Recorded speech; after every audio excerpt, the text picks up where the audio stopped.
인간의 죄를 해결하지 못하여 하나님의 약속을 우리가 받지 못하고 축복을 받지 못한 경우가 많이 있습니다. 오늘 우리가 본인은 해결을 했다 하더라도 하나님께서 인정하지 않는 또 제사함을 받지 못하는 그런 일이 있는데 오늘 말씀을 통해서 이와 같은 문제를 확실히 믿음을 가지고 해결하고 하나님의 모든 우리와 관계가 해결되는 축복이 있기를 주님의 이름으로 축복합니다. 오늘 49번은 자백한 죄라는 내용으로 말씀을 보기를 바랍니다. 히브리서 10장 17절에 보면 또 그들의 죄와 그들의 불법을 내가 다시 기억하지 아니하리니. 자, 그렇다면은 이것을 사하셨은즉 다시 죄를 위하여 제사 드릴 것이 없느니라. 하나님의 관계가 해결이 되었다는 것입니다. 자, 그러면 어떻게 우리가 그걸 확신할 수 있는가 하는 겁니다. 하나님의 약속이 어떤 것입니까? 전능하신 하나님, 창조주 하나님, 우리를 지으신 천지만물을 주관하신 하나님의 약속은 세상 사람의 약속과 다릅니다. 자, 베드로후서 1장 4절에 보면 보배롭고 지극히 큰 약속이라고 그랬습니다. 무엇보다도 귀한 것은 귀한 거죠. 죄로 인해서 하나님과 인간의 관계가 막혔죠. 근데 죄를 해결했다고 본인은 생각을 하지만은 하나님께서 인정하지 않는, 해결하지 않는 그 믿음이 없이 해결한 그런 것들을 통해서 오늘 확실하게 믿음을 가지고 해결하고 축복받는 역사가 이 말씀을 듣는 모든 분들에게 있어지기를 주님의 이름으로 축원합니다. 49번은 자백한 죄. 히브리서 10장 17절에 또 그들의 죄와 그들의 불법을 내가 다시 기억하지 아니하리지. 하나님께서 기억하지 않는 방법이 뭘까요? 히브리서 10장 18절에 보면 이것들을 사하셨은즉 다시 죄를 위하여 제사 드릴 것이 없느니라. 제사함을 받았다고 확신을 하게 되면은 다시 제사 드릴 것이 뭡니까? 우리가 말하면 자백이게 되겠죠. 때로는 회개가 될 때도 있고. 자, 그러면 다시 제사 드릴 것이 없느니라. 그것으로서 하나님의 관계가 회복되었다는 말씀입니다. 자, 먼저 하나님의 약속은 어떤 약속입니까? 하나님은 베드로후서 1장 4절에 보면요. 보배롭고 지극히 큰 약속이라고 그랬어요. 이 세상에 가장 귀한 것은 그보다 귀할 수가 없죠. 보배롭고 지극히 큰 약속이다. 가장 귀중한 전능하신 하나님의 약속이기 때문에 인간의 약속은 때로는 지키지 않을 수도 있죠. 그렇지만은 하나님은 그렇지 않으시다는 겁니다. 그래서 무엇보다도 전능하신 하나님, 창조주 하나님, 우리를 만드신 하나님께서 약속하신 그 약속이기 때문에 보배롭고 귀하다고 그렇게 말씀을 한 겁니다. 자, 그러면 그 하나님의 약속을 우리가 얼마나 믿고 있느냐 하는 겁니다. 우리가 성경은 어떤 말씀입니까? 성경 66권은 하나님의 약속입니다. 그런데 그 약속은 어떤 약속이에요?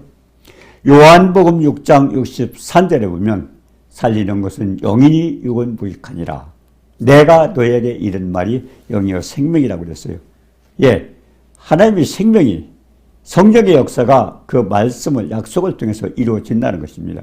자, 그렇기 때문에 그 약속을 믿었을 때는 살리는 역사, 생명의 역사가 일어나죠. 자, 그렇다면은 그 약속을 우리가 잘 믿어야 되는데요. 영이요 생명이신 그 하나님 말씀을 우리가 얼마나 믿고 받아들이고 있느냐 하는 것입니다. 반드시 생명의 역사가 나타나야 돼요. 그래서 히브리서 11장 1절에 그러죠. 믿음은 바라는 것들의 실상이요 보이지 않는 것들의 증거니라. 그 우리가 믿음을 가지고 그 약속을 지킬 때는 실질적으로 그 말하자면 말씀이 역사가 나타난다는 겁니다. 그리고 보이지 않지만은 앞으로 확실한 증거로 하나님께서 나타내 주신다는 것입니다. 자, 그렇다 그러면은 그 약속을 얼마나 믿고 있느냐에 따라서 우리가 얻어지는 하나님과의 관계가 달라지는 겁니다.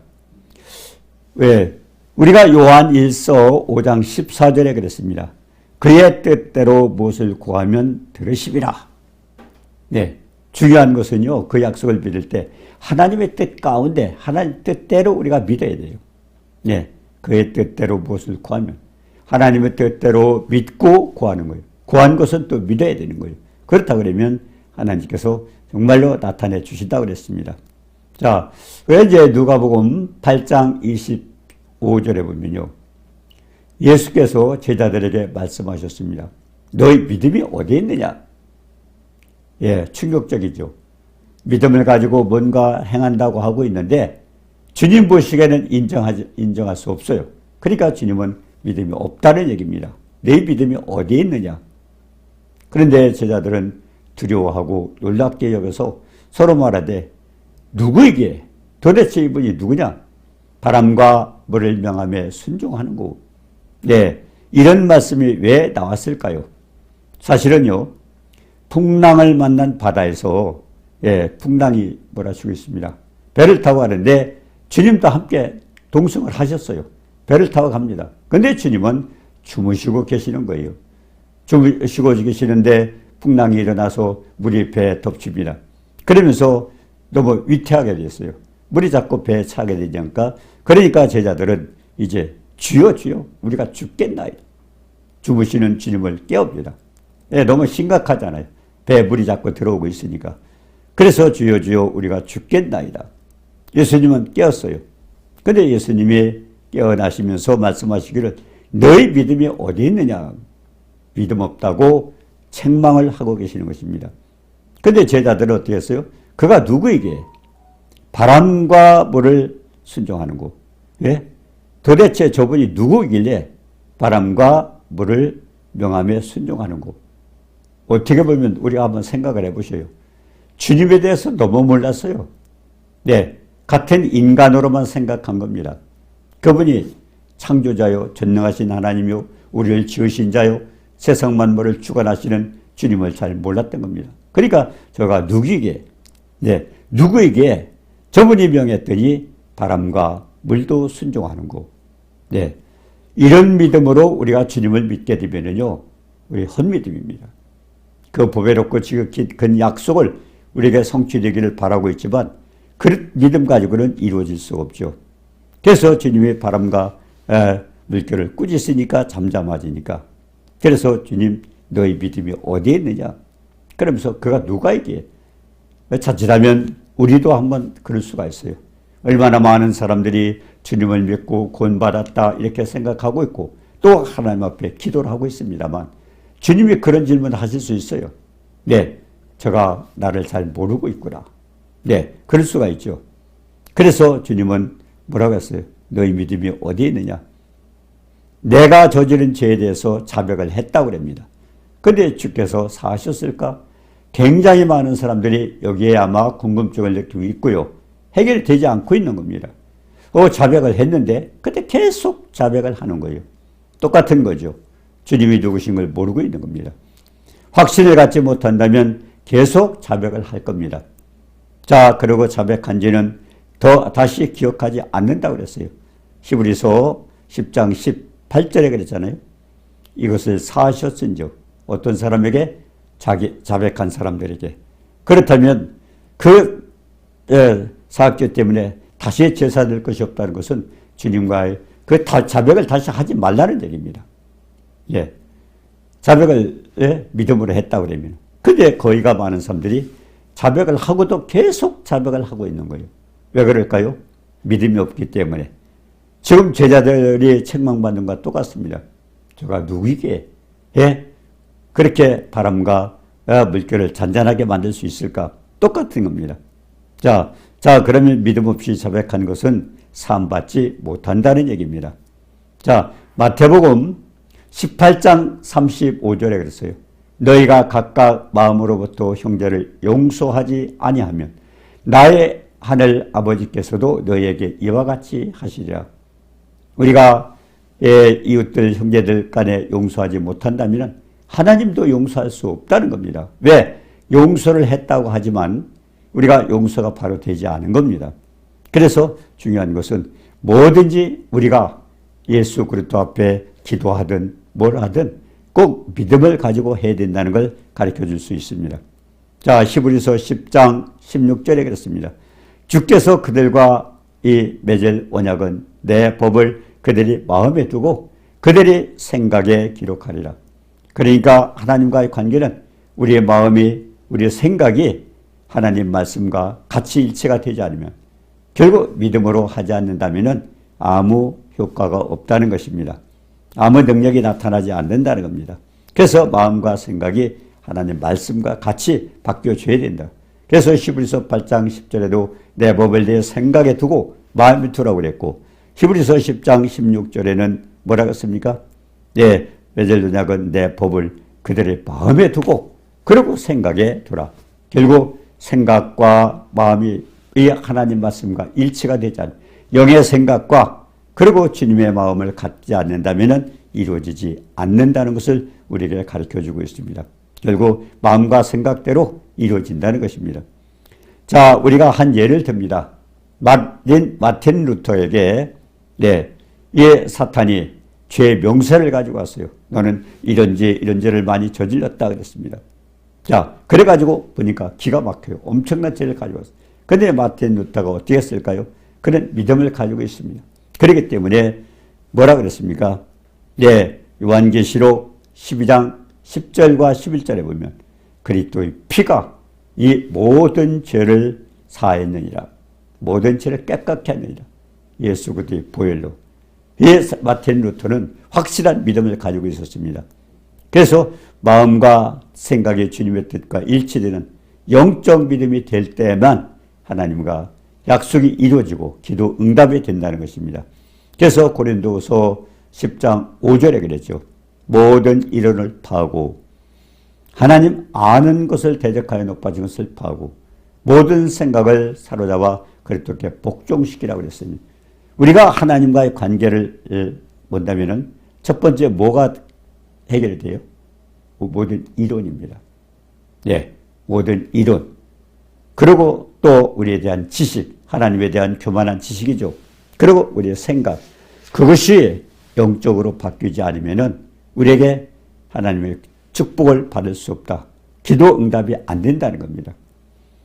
그래서 모든 생각, 이론, 지식 이것을 사로잡아 그리스도께 복종시키라는 것은 주님께서 말씀하셨잖아요. 마태복음 16장 24절에서도 예수께서 제자들에게 이르시되 누구든지 나를 따라오려거든 자기를 부인하고 자기 십자가를 지고 나를 쫓을 것이라. 이게 뭡니까? 자아를 부인하고 자기를 부인하고 우리가 예수를 믿으면서 해결돼야 되는 게 그거죠. 우리가 이제 마태복음 16장에 보면 예수님께서 어떻게 해서 축복해 줬습니까?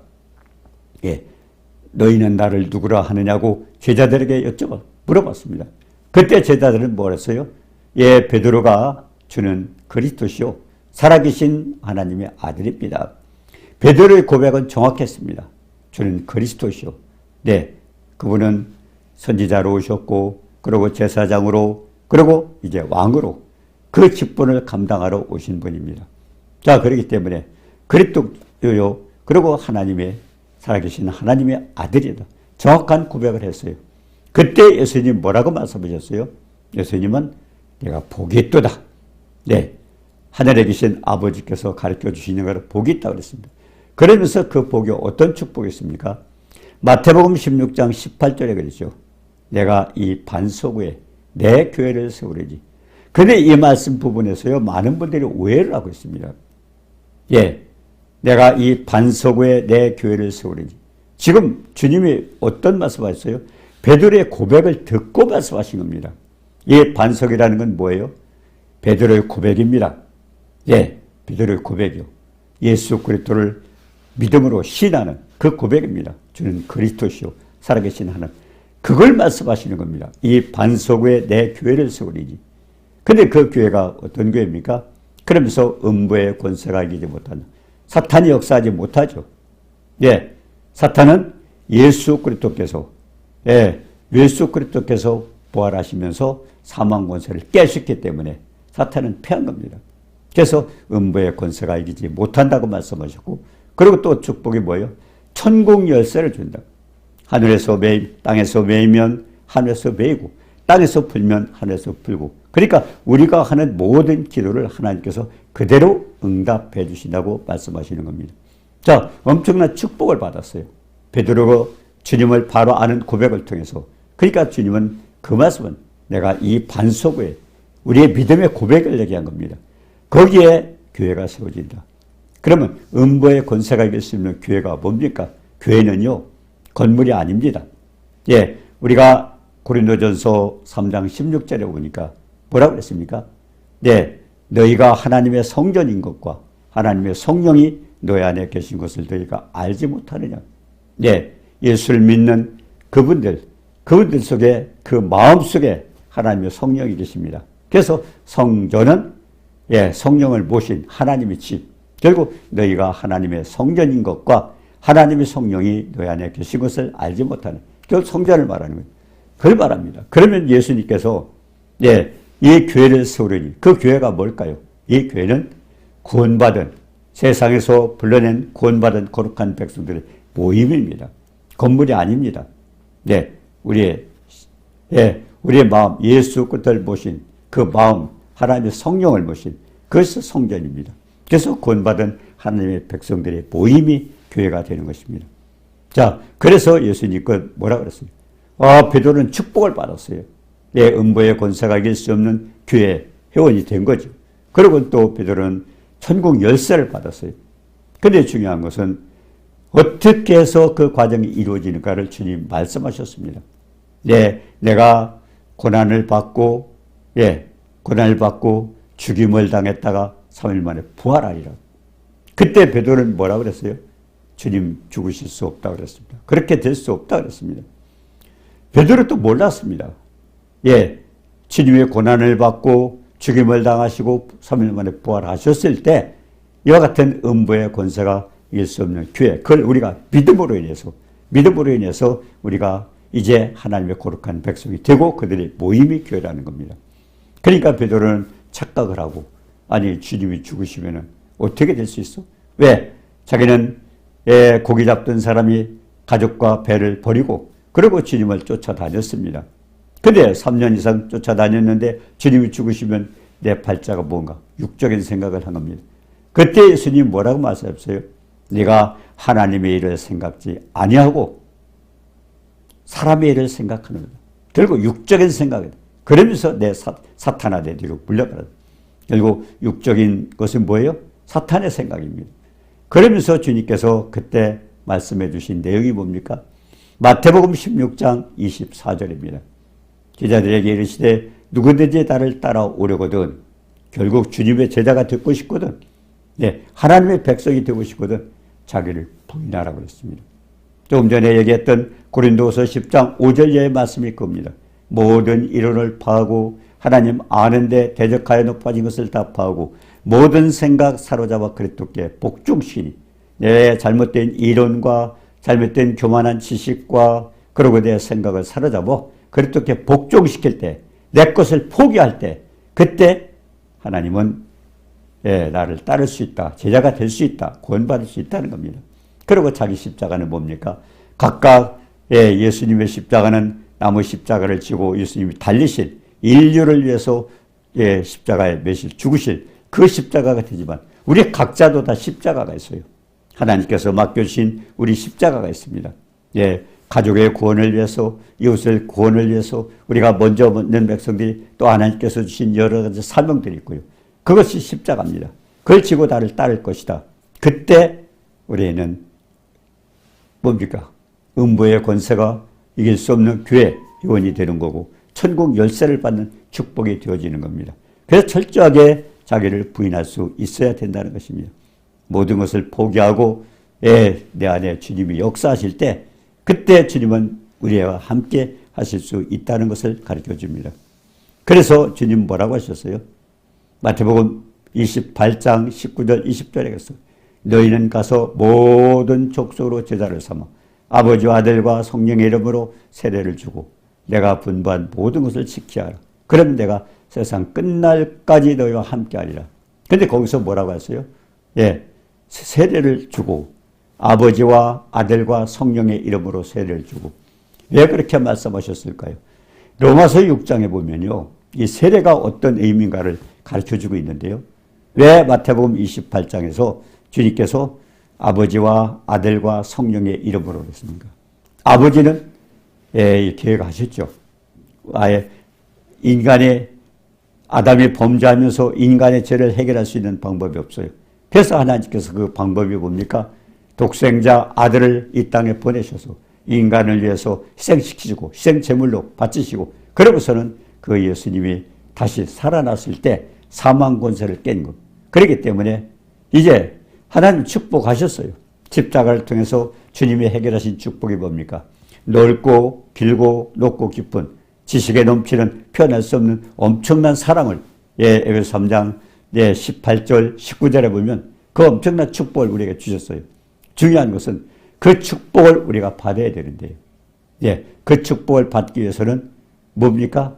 세례를 받고 그건 아버지와 아들과 성령의 이름으로 하나님께서 계획하셨고 아들이 그것을 위해서 희생하셨고 그리고 주님이 이루신 모든 십자가를 통해서 보신 그 사랑 그것을 우리가 믿음으로 받아들여서 그런데 그걸 누가 하셔요? 성령께서 하시는 겁니다. 주님이 하신 모든 것들을 성령께서 우리에게 이루어져서 우리와 관계가 되어서 내 안에 계신 성령께서 해주시는 겁니다. 그래서 우리가 그 말씀을 듣고 내 말은 영이요 생명이라 성령을 통해서 우리는 그것을 모두 믿음으로 받아들이고 그러고서 나선 우리에게 그와 같은 축복을 받게 되는 거죠. 그래서 나의 모든 것을 포기하고 주님이 내 안에 역사하셔야 그 축복이 이루어지는데 세례를 받고 하는 것은 주님과 함께 죽고 그리고 주님과 함께 장사 지냈다가 주님과 함께 살아나는 그 고백입니다. 그게 세례. 로마서 6장이죠. 그래서 세례라는 의미를 가장 정확하게 말씀드리는 것은 로마서 6장에 말씀하고 있죠. 자, 그렇다면은 이제는 에베소 4장 32절에 그랬어요. 서로 친절하게. 그러면 그렇게 구원받은 하나님 백성들이 어떻게 달라져요? 이제까지 죄를 우리가 믿음을 가지고 자백했을 때 해결이 되죠. 믿음 없이 해가지고 자백을 계속하면서도 언제까지 할지도 모르는 사람들이 있는데 그것은 믿음 없는 고백을 했기 때문에 그렇습니다. 믿음으로 우리가 자백을 했다면 우리 사함을 받은 겁니다. 그러면 구원받은 하나님의 백성들이 어떻게 살아가야 되는가 하는 겁니다. 에베소 4장 32절에 서로 친절하게 하며 서로 불쌍히 여겨주고 그리고 서로 용서하기를 하나님이 우리를 멸망받아야 죽어야 될 마땅해야 될 우리를 용서한 같이 우리도 이웃을 용서하고 친절하게 대해주라는 것입니다. 그래서 마태복음 5장 44절에 보면요. 성경이 주는 의미가 뭘까요? 우리가 보면 디모데후서 3장 16절이겠죠. 모든 성경은 하나님의 감동으로 된 거로 교훈과 책망과 바르게 함과 의로 교육하게 유익하다. 그럼 그렇게 해서 우리를 성경을 통해서 우리에게 주시는 목적이 뭘까요? 디모데후서 3장 17절에 보면 뭐라고 그랬습니까? 하나님의 사람으로 온전케 되고 하나님의 백성답게 만들어 가는 겁니다. 예수님 닮아가는 겁니다. 그리고 선한 일을 행하기에 온전케 된다. 선하신 하나님을 닮아가는 겁니다. 그렇게 하기 위해서 성경을 줬고 베드로서 1장 4절에도 신의 성품에 참여하도록 보배롭고 지극히 큰 약속을 우리에게 주신 겁니다. 자, 그렇기 때문에 그렇게 해서 구원받은 하나님 백성은 구원받았다면 달라져야 되죠. 이제 주님과의 관계를 해결했다면 달라져야 되는 것이 뭡니까? 그것도 원수를 사랑하고 박해자를 위해서 기도하고 그렇게 달라져야 된다는 것입니다. 그래서 우리가 예수 믿고 달라진 사람들이 모습이 이제 나타나야 되는데요. 그래서 마태복음 5장 꺼지자고. 마태복음 5장 44절에는요. 너희 원수를 사랑하며 원수를 사랑하며 박해자를 위하여 기도하라고 그랬습니다. 그러면서 주님께서도 악인이나 선이나 해를 비추시고 그리고 또 의로운 자나 불의한 자에게 비를 내려주시다. 구별하지 않고 하나님은 그렇게 축복을 주셨어요. 그러면서 주님 하신 말씀이 뭐예요? 사랑하는 자를 사랑하면 무슨 상이 있겠느냐? 예수 안 믿는 사람도 사랑할 수 있어요. 그 사랑할 수 없는 사람을 사랑하면 그것도 상급이 있다는 겁니다. 왜?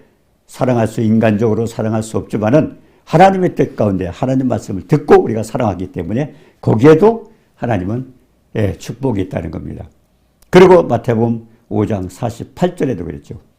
5장 48절에 너희가 각각 마음으로부터 너희가 각각 마음으로부터 형제를 용서하지 않으면 너희 하나님 아버지께서도 너희에게 이와 같이라. 진정으로 하나님의 이웃을 용서하지 못하면 하나님도 우리 용서할 수 없다 그랬습니다. 그러고서 말씀이 뭡니까? 하나님의 온전하신 것 같이 우리도 온전하게 되라 그랬습니다. 그리고 마태복음 18장 22절에는 그랬죠. 70번에 7번까지라도 함께 할지니라. 따지지 말고 계속 용서를 해주라는 겁니다. 자, 그렇다면 오늘 죄에 대해서 우리가 자백을 하고 죄 용서를 받았다면 어떻게 달라져야 돼요? 우리가 죄 용서를 받고 하나님의 관계가 해결됐다는 믿음으로 자백을 하고 믿음으로 그 축복을 받으라는 겁니다. 그러고서 아직까지도 자백하지 아니한 숨겨둔 죄가 있다면 지금 자백을 하십시오. 그러면 대개 영이 소생할 것이고 구원의 기쁨을 얻을 것입니다. 그리고 주께서 기꺼이 사용하실 것입니다. 주님이 죄를 자백한 다윗과 우리가 베드로를 통해서 그걸 크게 사용했던 것을 기억합니다. 그래서 오늘 전체 말씀을 통해서 우리가 자백한 죄에 대해서 확실하게 믿고, 근데 중요한 것은 자백할 때 믿음을 가지고 자백을 하라는 겁니다. 믿음 없이 자백을 해놓고 그것이 확신이 없기 때문에 또 자백하고 기도할 때마다 자백하고 이런 일 하지 말고 정말 진심으로 마음을 놓고 자백하고, 제가 먼저 시간에도 말씀을 드렸죠. 어떤 분이 죽을 수밖에 없었는데 그분이 회개할 때 눈물이 나오고 진심으로 하니까 그 자리에서 병에서 누구도 해결할 수 없는 죽을 수밖에 없는 그 극적으로 살아났던 그걸 제가 간증한 일이죠. 그래서 정말 자백하는 분들이 그냥 형식적으로 그냥 이빨림으로 하지 말고 진정으로 정말 간절한 마음으로 자백을 하고, 그럼 또 믿고 그걸 맡기고 그것을 해결했다고 보고, 그 다음에 달라진 거는 하나님과 관계가 해결했다면 하나님의 사람답게 하나님의 백성답게 정말 어디에 가서도 본이 되고 그러고 누구에게도 축복을 받는 그런 복된 자가 되기를 주님의 이름으로 축원합니다. 거룩하신 하나님 은혜와 사랑을 감사합니다. 주님 믿음으로 말미암아 주님과 우리의 관계가 회복되고 모든 축복도 믿음을 통해서 얻어집니다. 그렇기 때문에 힘없이 아무 의미 없이 자백을 하지 말고 정말 믿음을 가지고 자백하고 그 자백한 것에 대해서는 그대로 믿고 사심을 받고, 또 달라지는 것은 하나님의 백성답게 선한 일을 행하게 하나님의 사람으로 닮아가는, 그 예수 그리스도를 닮아가는 그런 축복자가 되어서 주님과 동행하는 축복이 있기를 주님의 이름으로 축원합니다. 예수님의 이름으로 기도드리옵나이다. 아멘.